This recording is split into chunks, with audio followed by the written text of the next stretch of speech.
Hey, what's up, Unbroken Nation? Hope that you're doing well wherever you are in the world. I'm super excited to be joined today by Dr. Philippe Douyon, who is a board certified neurologist who focuses on improving your health and life by teaching you how to become the leader of your brain, which I love and fascinated by. My friend, how are you today? What is going on in your world? Oh, I'm good. Thank you for having me. I've been looking forward to this conversation. Yeah, as have I. I am super excited because I am fascinated by the brain. I'm fascinated by the impact we have with creating neuroplasticity in our life. I'm fascinated by the idea that the way we think today doesn't have to be the way we think tomorrow. And I'm excited to go deep with you. But before we do, can you create a little context for us all and tell us a little bit about your background and how you got to where you are today? Yeah, so I'm a board certified neurologist, like you mentioned, and I went into neurology because growing up, I had a cousin who had epilepsy, and thankfully she grew out of it as she got older. And then when I was in my teenage years, I had a grandmother who developed Alzheimer's disease.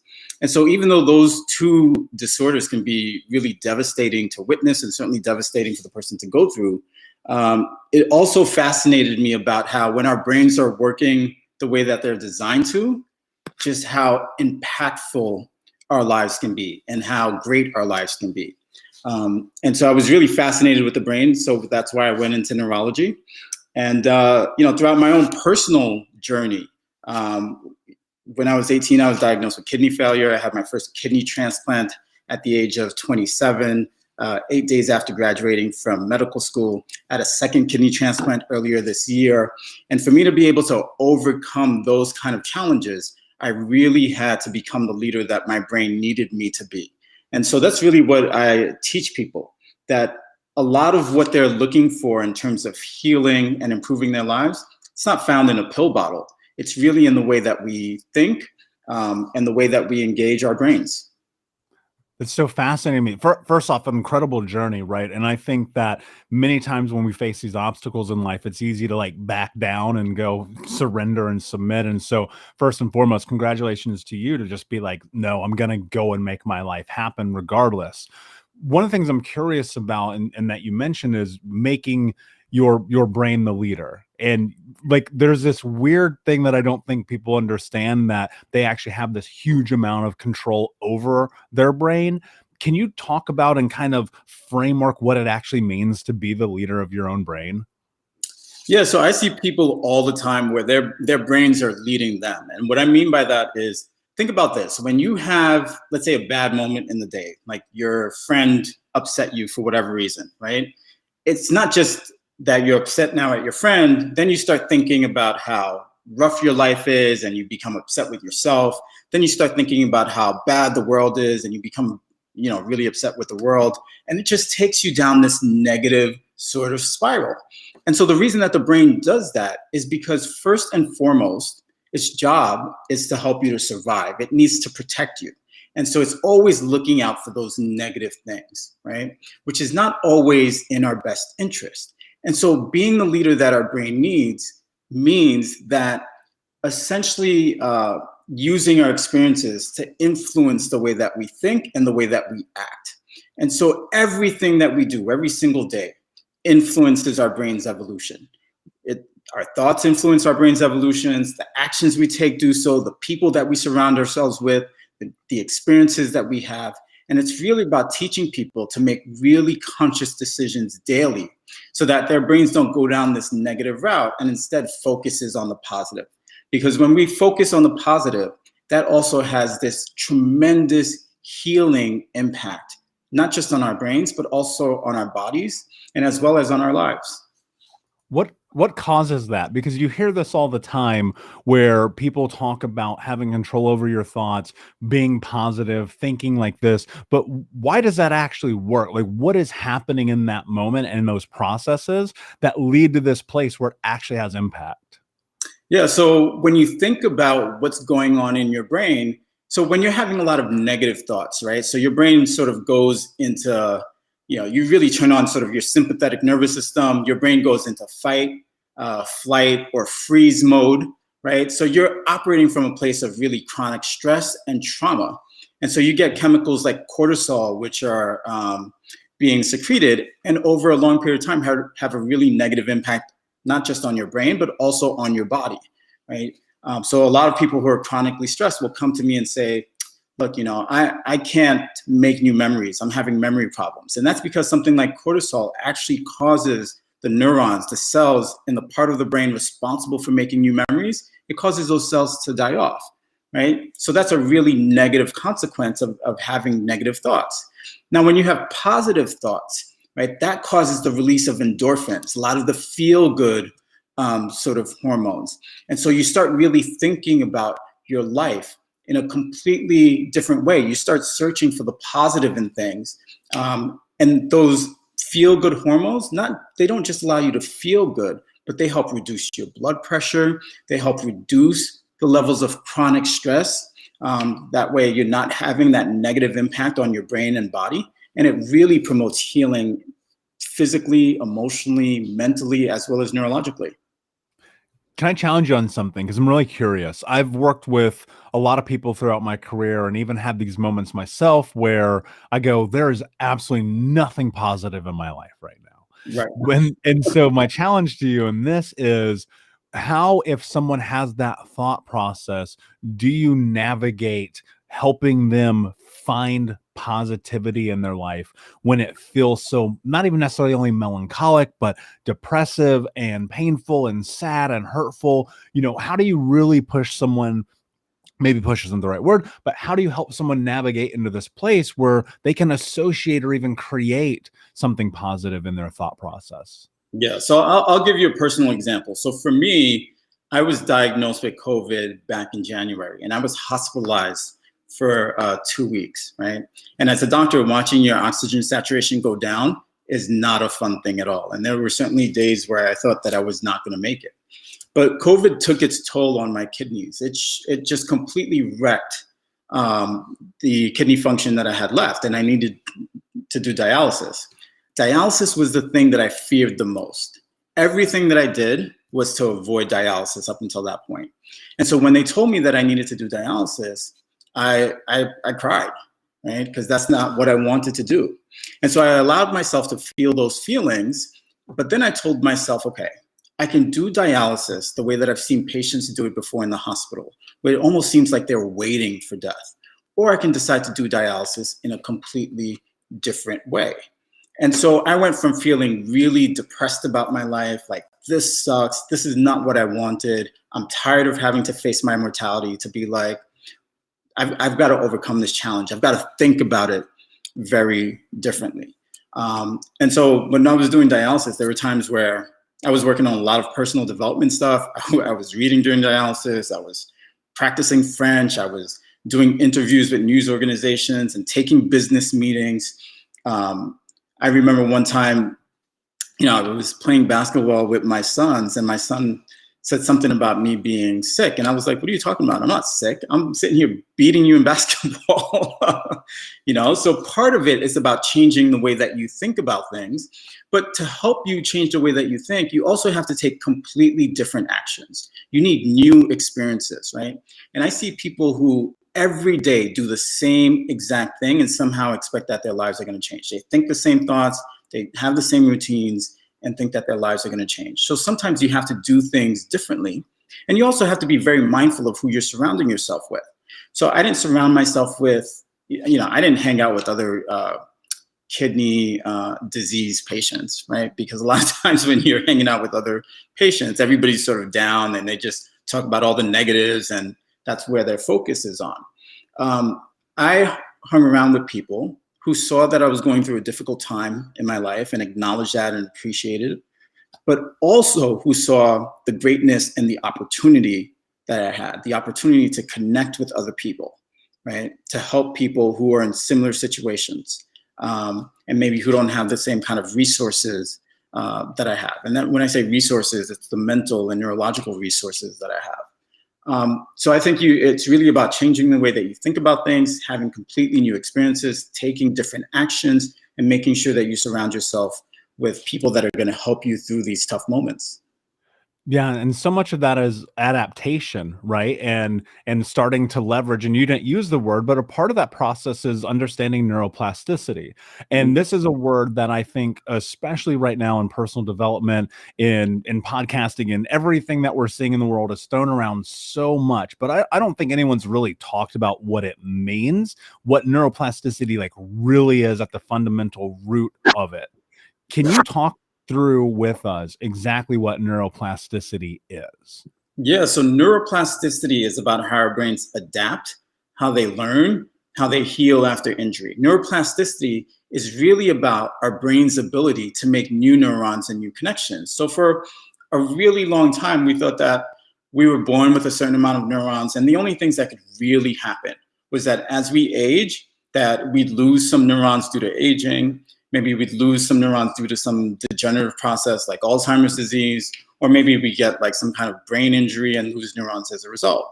Well, we now know differently. We now know that we have the ability to make new neurons and new connections every single day throughout our entire lives, as long as we're giving our brains what it needs in order to do so. And what's really powerful about that idea, that theory, is that if our brains are capable of changing and evolving, that means that as individuals, we're capable of changing and evolving. That means that as a society, we're capable of changing and evolving. And so our lives are not static, right? Our brains are not static. Both our lives and our brains are absolutely dynamic and capable of evolving into whatever we want our lives to be. And in that, how much of that do we like truly have control over?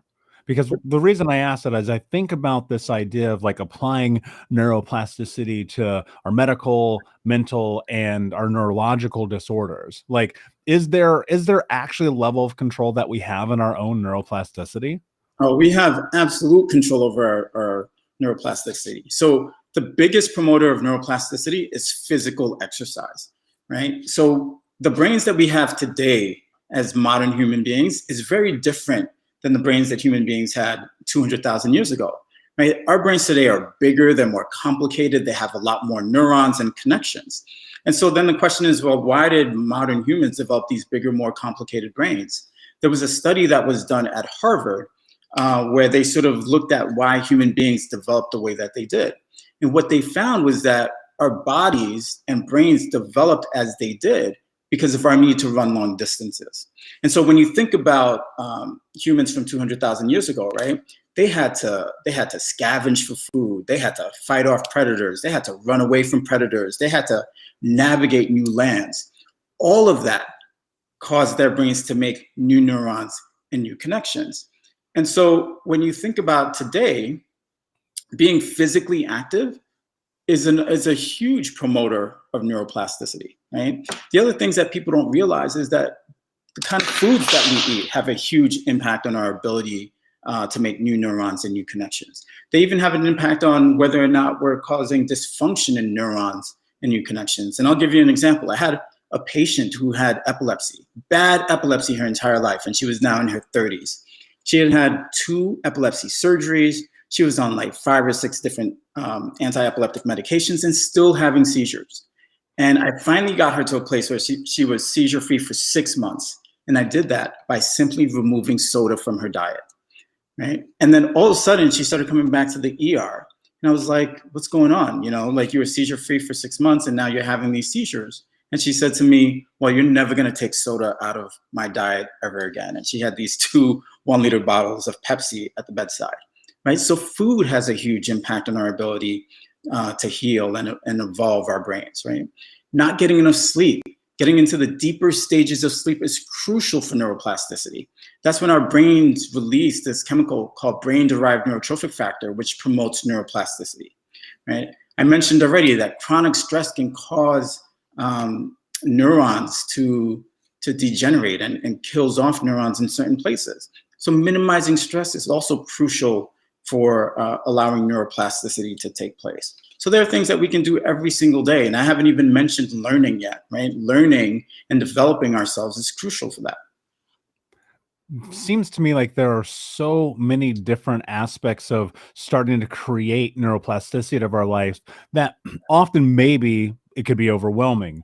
if you were to narrow it down and just go, this is the singular thing you should do to start with, what would that be?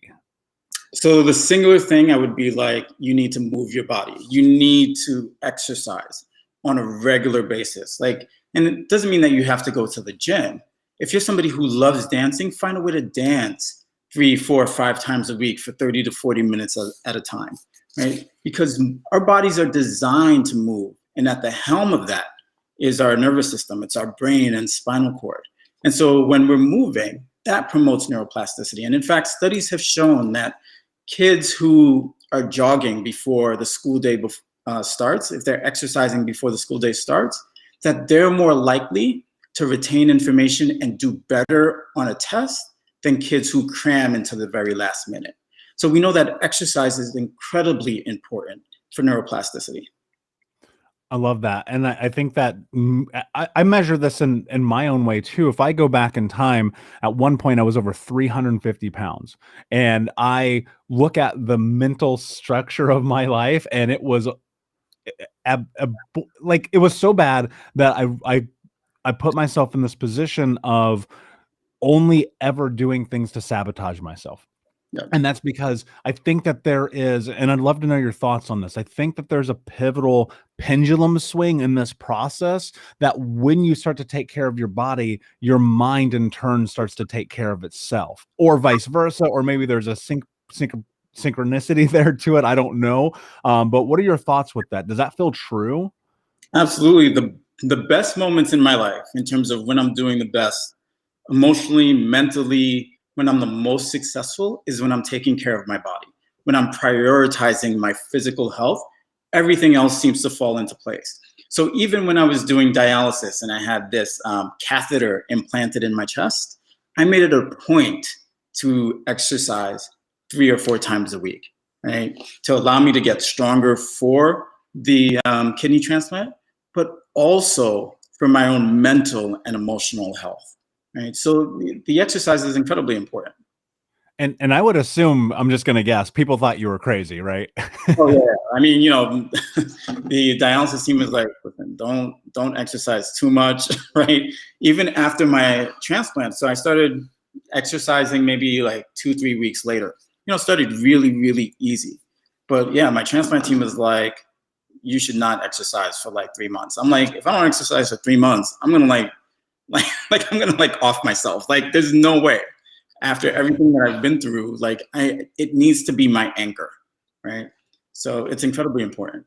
I love that. And I do think, and I believe that for myself too, it's become such a profound part of my experience just to move my body. Because one of the things that I understand that I want to dive into here is the association of the impact of trauma on the brain, and the way that creates these huge ramifications in your life. As someone who is in this area, who sees this all the time on a daily basis, talk to us a little bit more about what you found to be as far as the impact of trauma on the brain and neuroplasticity. Yeah, so I think when people think about trauma, right, this experience that they have that's really disturbing, really distressing, it could be something mental, physical, emotional, sexual, right? They always think about it from the perspective of a fight response or a flight response. So, something bad happens to you, you're either going to fight or you're going to run away. One of the things that people do not realize is that there's a third response. There's a freeze response, right? So I don't know if you've ever seen like a possum playing dead. That's an example of a freeze response. So when you have a predator that's going to attack you, if you essentially freeze and play dead, it's less likely to attack you, right? If you're going to fight, then you trigger in that predator their own response to fight, right? If you're going to run away, you also may trigger in that predator their response to fight. And another example of this, a personal example, is when I was about 11, 12 years old, I was walking back home with 3 of my friends, back home from school, and some older teenager comes up to us, puts a gun to my head, and demands the book bags of my 2 friends. And I froze, right? Can you imagine if in that moment I tried to fight? Like, I would have been shot dead. Or potentially even if I tried to run, I might have been shot dead. And so these are some of the responses, the automatic responses that we have, that our brain gives us to give us the best chance of survival, right? And one of the places that we see the freeze response often take place, and our legal system has not caught up to this yet, is when we're talking about victims of sexual assault, right? Oftentimes you'll hear lawyers say, well, did they fight off their attacker, right? And it's like, if they didn't, then it's used against them. But there's a freeze response that occurs that enhances their ability to survive that attack. So I think we need to be aware of just how our brains responds to trauma in the moment, right, acutely, and then how it responds to trauma over a long period of time. And when you look at some of the research around the long-term impacts, can you talk about that a little bit more in depth than what you've seen, and also how you start to mitigate that long-term impact through neuroplasticity? Sure. So I said before that stress, one of the things that we see with stress is that there are neurons in different parts of the brain that start to die. Trauma is stress taken to like the nth degree. It's a severe form of stress. And so one of the things that you see with trauma victims is that they're constantly having flashbacks. They're constantly having intrusive memories of whatever their trauma was, regardless of what's going on in their life at the moment. Almost like they cannot make new memories. And the reason being that they actually can't, right? Because they're operating at such a high stress level, their cortisol levels are so elevated that it's impacting the neurons in the hippocampus, the part of the brain responsible for making new memories. So it's like they're constantly in that fight, flight, or freeze response. And I'm an epileptologist, which means I specialize in people who have epilepsy, people who have seizures. 30% of people who've been diagnosed with epilepsy don't actually have epilepsy. And so when somebody has epilepsy, it's because there's an abnormal firing in their brain that's occurring, almost like a short circuit in their brain, right? Those people, that 30% have what we call non-epileptic events, meaning that their bodies look like they're having seizures, but they don't have an abnormal misfiring in their brain. These 49% of the time have experienced some kind of significant trauma in their life. And this is their body's way of manifesting that trauma, especially if they haven't worked through it. And so trauma has a way of sort of rearing its ugly head, even months and years later. And sometimes it's about identifying what these triggers are for these events to really help the person.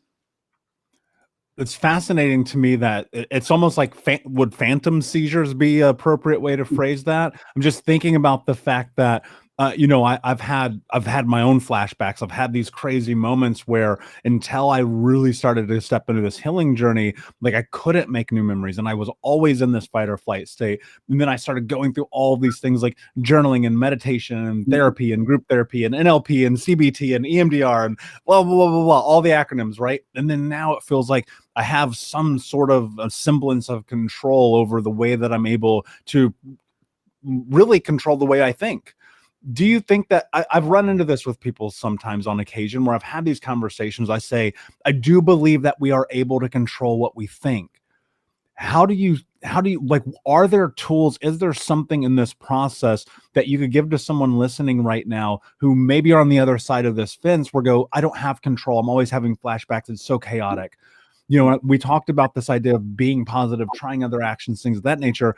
But is there maybe one thing where you're like, if you do this one thing, you can start to create control? Yeah. So first I'll go back to when you mentioned phantom seizures. So we used to call them pseudo seizures, right? But it implied that people were faking it. So we don't call them that anymore. We call them now psychogenic non-epileptic events, but there's also a movement to move away from that psychogenic portion of it. But essentially we call them these non-epileptic events, right? And they're significant for somebody who's experienced trauma. They're certainly not doing it on purpose.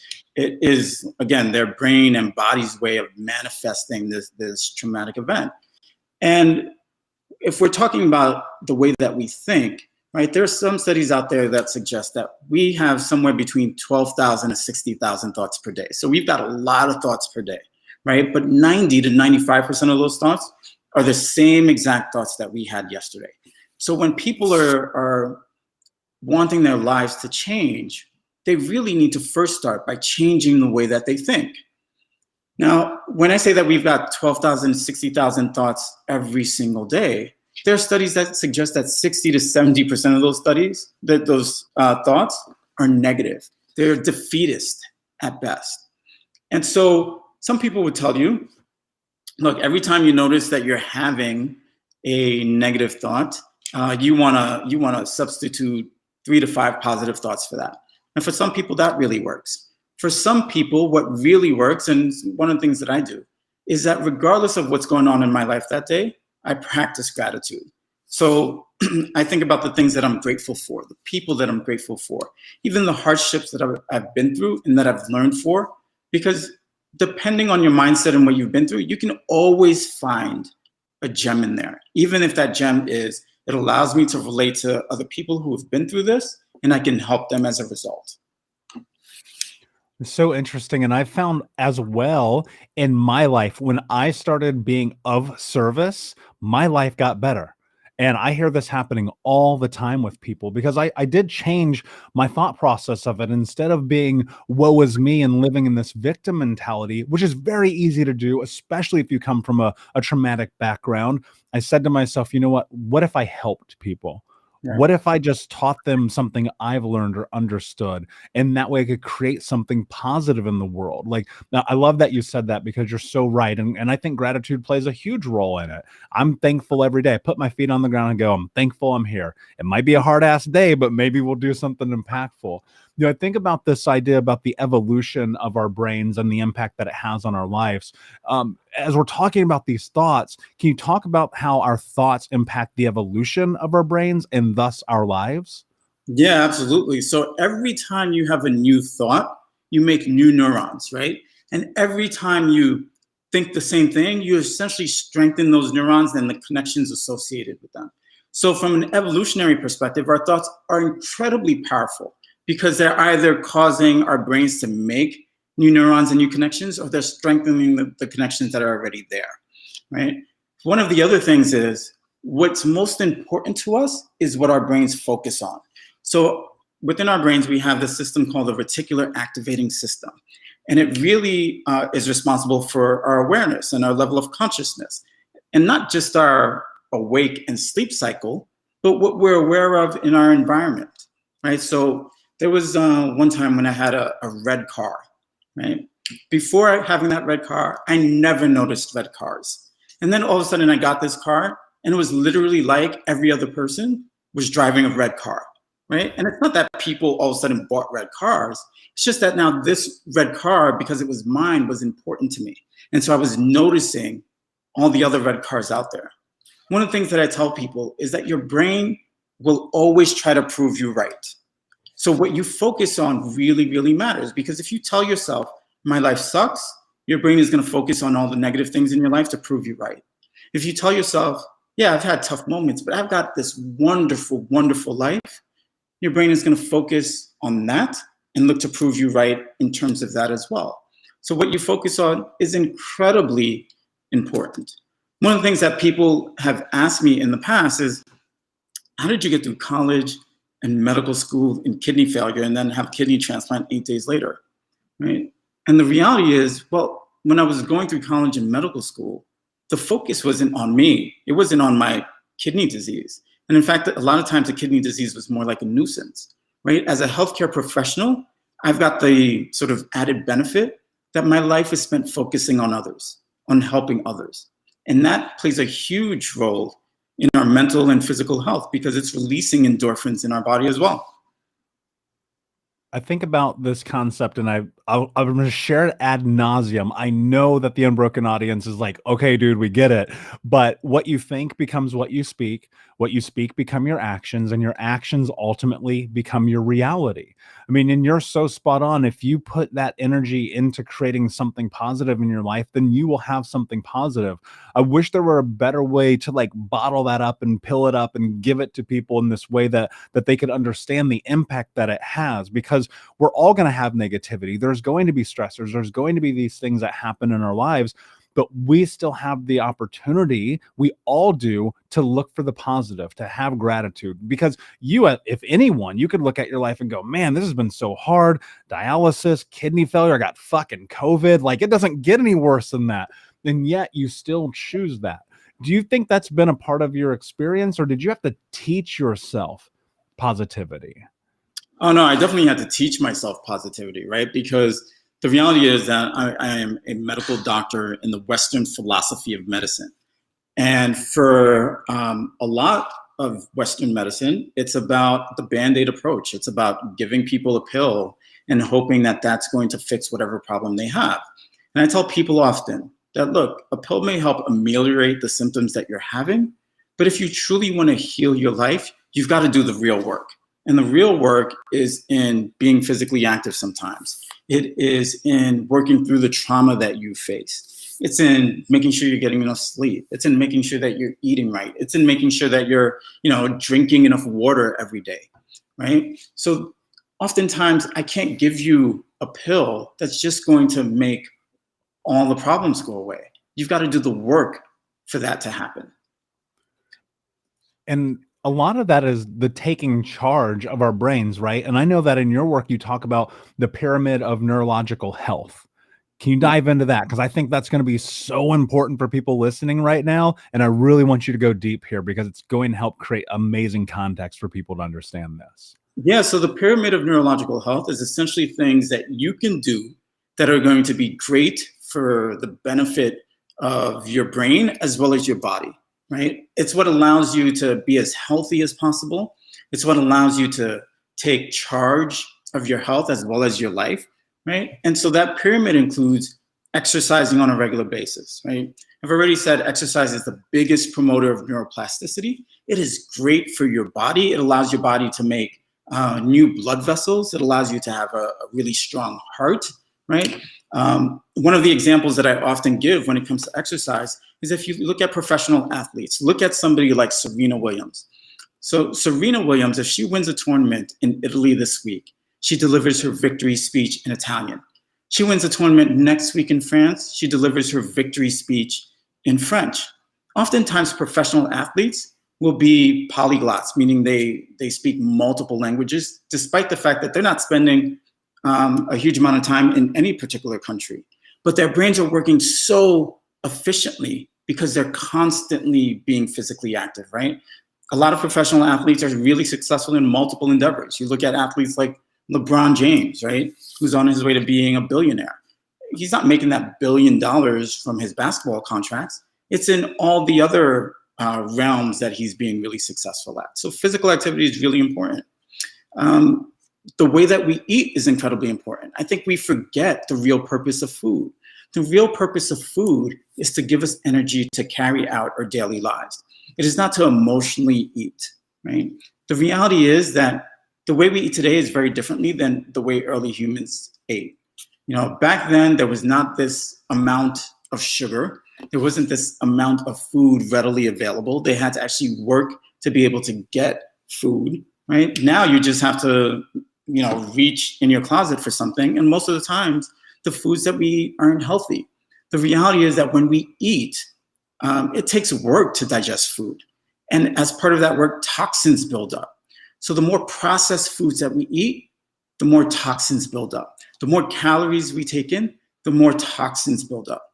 And one of the things that's really important is not to eat to the point that you're full. You want to eat to where you're 70 to 80% full. The reason being is that when you restrict your calories, it causes your brain and body to release brain-derived neurotrophic factor, and that allows your brain to make new neurons and new connections, right?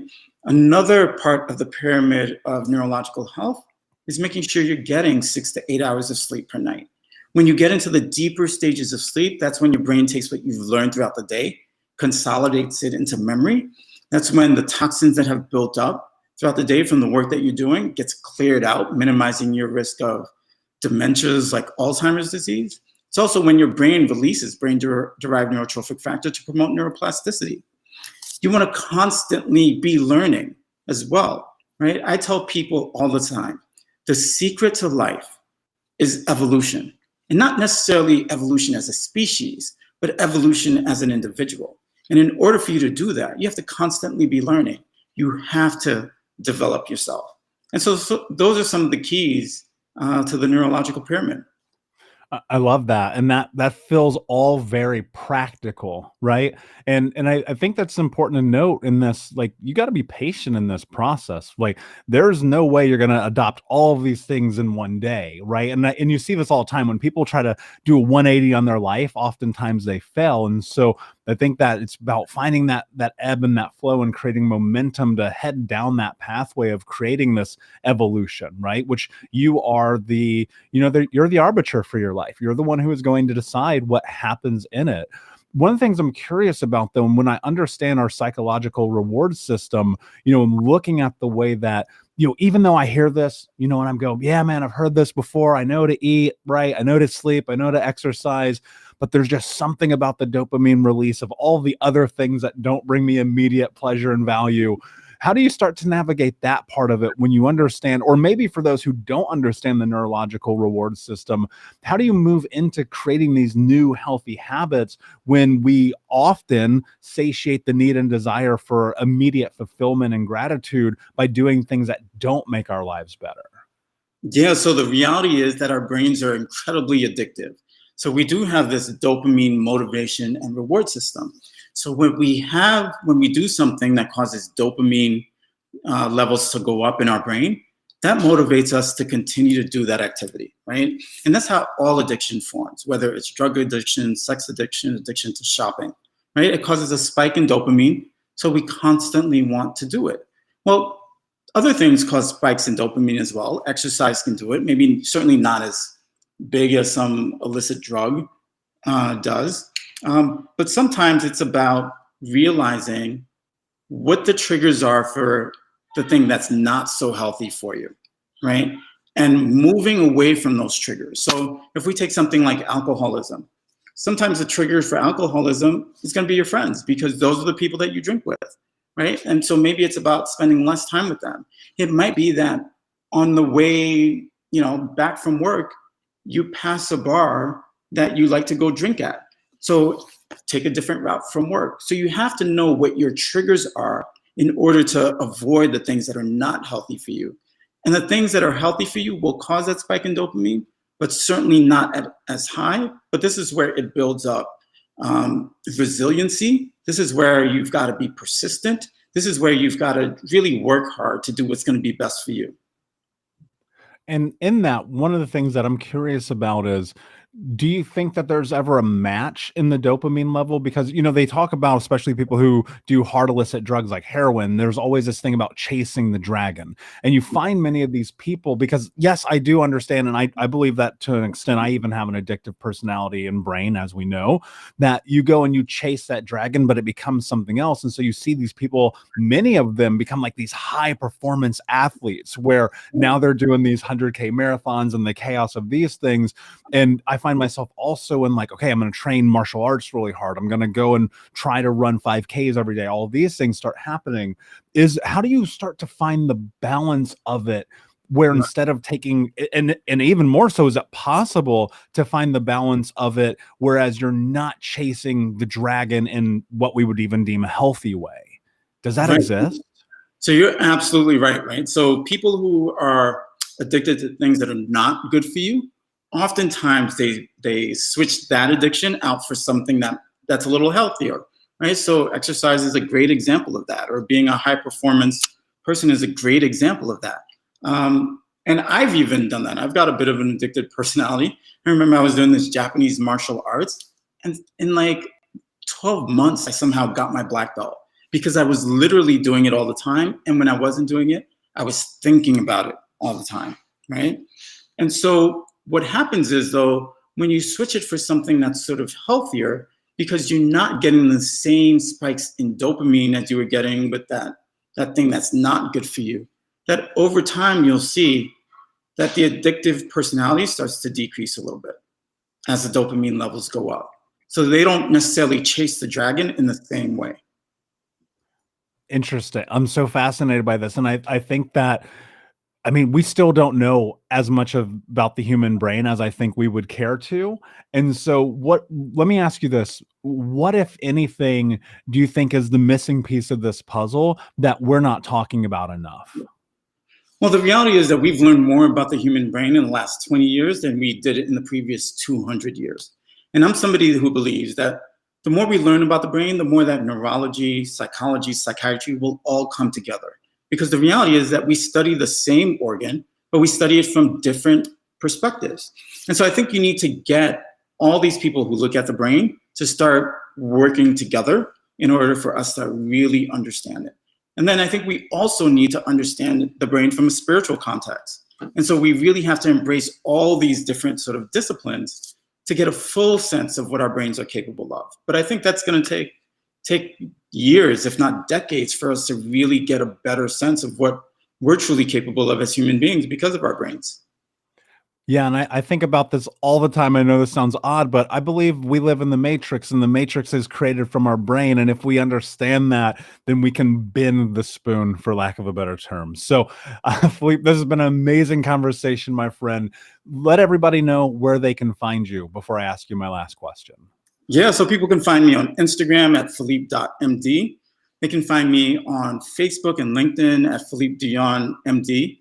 They can find me on my website at the INLE-BrainFitInstitute.com, so INLE BrainFitInstitute.com. They can even email me at philippedouyon@gmail.com. Amazing, my friend. And we'll put all those links in the notes for everyone to come and find you. My friend, my last question for you is, what does it mean to you to be unbroken? So I think being unbroken is really about accepting the challenges and the hardships that you've been through and knowing that there are going to be hardships ahead, but having enough belief in yourself that you're able to fight through, persevere, and be resilient, right? I mean, we all have our moments where we're down and depressed and kind of feeling like we're sort of out of it.